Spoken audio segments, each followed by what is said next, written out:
Strength is developed in a lot of other places besides the weight room. You attack it. You don't run from it, you say, how many? Bring it on. I got my sword, I'm ready to go. And you go attack it. The difference between just having a strength conditioning program and a high performance program is that all aspects of human performance are put together.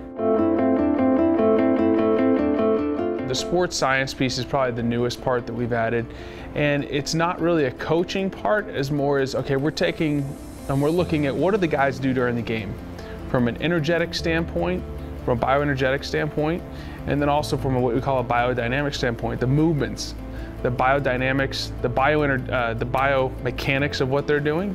And so what we try to do is say, okay, what are they doing? And then we monitor it, we record it, for instance, with the athlete tracking, and then we say, okay, with the strength and conditioning piece, how can we train our guys to match the demands of the game? So we're not just doing it blindfolded. And then as we're training them, then we're collecting data to see, are we meeting the objectives? We measure heart rate, which is bioenergetic. We kind of know what the internal cost of training is. So we can use that to specifically train specific energy systems. And then we look at maximal speeds, high intensity accelerations, decelerations. So we know what a player has to do in practice and in a game. And so during the off season, what we want to do is when we're training them, we want to make sure that we're eventually being able to exceed those parameters. So receivers being able to accelerate at a higher capacity, being able to handle tremendous amounts of deceleration, being able to sprint faster. And so we can measure these things, and then for instance, when we're doing certain protocols, we can stack them up against each other and be like, look, this guy gave maximal effort more than any other guy at his position, and it creates competition. So we start charting these things and posting them in the locker room, and guys come back and like, oh man, I know I'm faster than that guy, I know I can do it longer than he can, well show me. And so now it's no longer my subjective analysis. Hey, that's a number, you can't lie, you can't hide from the number. We have something for the lineman we call a hit stick score, which basically is a physics equation which shows who's more likely to win a tackle or win a collision based off of mass and speed. And so guys know the stronger, faster guys that also have a bit more mass are most likely going to win a collision. And so these are the types of things that we're posting, we're showing them, we're educating them. This is what you have to do at this position. Now when we train for it, we want to see if you're meeting the goal. And if not, we got to take it up another level. So we talk about two things: their state of preparedness, which is the skill of the game, their physical preparation, and then with their state of readiness, which is purely physiological. Are they over fatigued? Now, if we're training them hard, we're going to do what's called functional overreaching. We're going to push them to their limit, but we're not going to break them. So we want to make sure that they're not overtrained, they're not over fatigued, they're not psychologically over fatigued. So we monitor that on a daily basis using biofeedback. We look at EKGs, we look at what's called DC potential, brainwave frequencies, which gives us an idea of their central nervous system potential. So if we're training them, we know they're going to take a dip, but we want to make sure that they're coming right back up. Because the goal at the end of the day is that their skills at the highest level and their physiological state of readiness at the highest level on game day. So we're pushing those two pieces. We're trying to help them develop what's called biological power right now. Their ability to produce speed, power, strength, and from a bioenergetic standpoint, that we have a gas tank that's very powerful, that we can go as hard as we want to go, and then we can repeat it again and again and again and again. So that's the basic construct of our summer training program. Got to get activated, got to get it going, got to get it going. You're in, tight punch. Good, squeeze that bar, squeeze it. Up, up, up, got to squeeze that bar. I told you, right now we're working on what? Getting as powerful and as fast as we can, right? Sure. After this month of July, it's all about being powerful for as long as we can. What we're in a phase right now is what we call an alactic power block, where our goal is to improve maximum speed, maximum power, maximum strength, and then we're also trying to improve the aerobic capacity of the athletes. So this is when we're doing pure speed work, pure power work, pure strength work. We're doing a lot of plyometrics. We're lifting heavier weights in the weight room. With our skill positions, we're doing a lot of pure speed, pure sprint work, explosive med ball throws. And then on other days, we're working the aerobic system, which is helping lay that foundation. Then we come back in July, it's gonna be a capacity block. We're really gonna train the body to repeat those high intensity outputs over and over and over again. And that's what most people would really think about, all right, we're getting ready for training camp. But unless we improve their maximum speed, maximum power, maximum strength, we're just training ourselves to repeat a very slow effort. So we have to have periods of time we're trying to push that ceiling, and then once we push that ceiling, we raise that limit. Now what we want to do is teach the guys how to repeat that, repeat it. So it's a very systematic process. And so in the month of June, we want to build the biggest battery we possibly can. So we want to go from AAAs to Ds. We want to have huge power outputs. In July, we want to enhance the gas tank. We want to build the biggest, most efficient gas tank as possible. So those are the two components to the summer. And then along the way, we're educating and teaching and building these streams of information that will carry us through for the next 3, 4, 5 years. So when a guy comes in as a freshman, we're marking things and we're able to see progress year 1 through year 5. Finish the pull, put your head to the ceiling. So we're training them and then we're monitoring. Are we meeting the demand? Are we overreaching or are we underreaching?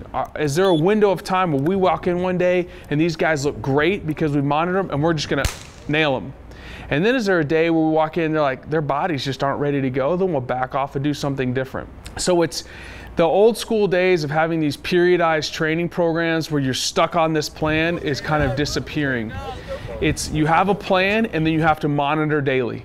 And what you're trying to do is you're trying to open these windows of time where these guys are ready to roll and then you hit them harder. And the goal is over time, those windows open for a longer period of time and more frequently. So you have to listen to the players. And that's where the sports science really comes into play, is the monitoring aspect. And we do that with the athlete tracking, we do that with the Omega Wave technology, we do that with questionnaires. We get information back from massage therapists on how the guys are responding, their state of muscle tone, stiffness, soreness, and then just listening to our players. Constantly listening. Now, does that mean that we're soft? Absolutely not. Absolutely not. It actually means that we can push them more intentionally. We can push them harder and harder and harder. But you also have to be willing to back off at some points. When we think old school, we think just bang and clang and go till they break. No, you got to be smart about it. And actually, if you're smart about it, you'll see better results on the back end. And so we push these guys hard. I don't want to get that mistaken. We're a blue-collar football team. These guys know how to work, but they know how to take care of themselves. Recovery, we talk about the guys, all right, what are you doing as soon as we're done training? Are you refueling the body? Recovery mechanisms via whether it's cold tub, contrast therapy, massage therapy, ART, whatever that is. And then we really kind of have regeneration is the sleep part. That's what we really focus on. Are you getting enough sleep? Are you taking care of your business in that area? Because if you're not, it doesn't matter how hard you train. We talk about the 22 hours that the players aren't with us. So I got them for 2 hours. What are you doing those other 22 hours? That's what's really going to determine where you're headed. Are you eating right on a consistent basis? Are you getting enough sleep? You know, are we taking care of ourselves on the weekend? Those are the things that are really going to make the program run. Because we can write these beautiful training programs, but if we're not taking care of ourselves those 22 hours that they're not here, you're going to see very limited results. And so far, things have been fantastic. In the spring, we lost 560 pounds and gained 260 pounds of muscle. So lost 560 pounds of fat, gained 260 pounds of muscle. And that was just short term. Now, obviously, we didn't want to have to lose 560 pounds of fat, but we did. We needed to get that done. And so in the future, it'll be more on the other side. But 260 pounds of muscle is a pretty good amount. As soon as they wake up in the morning, they're coming in the facility and they're fueling their bodies.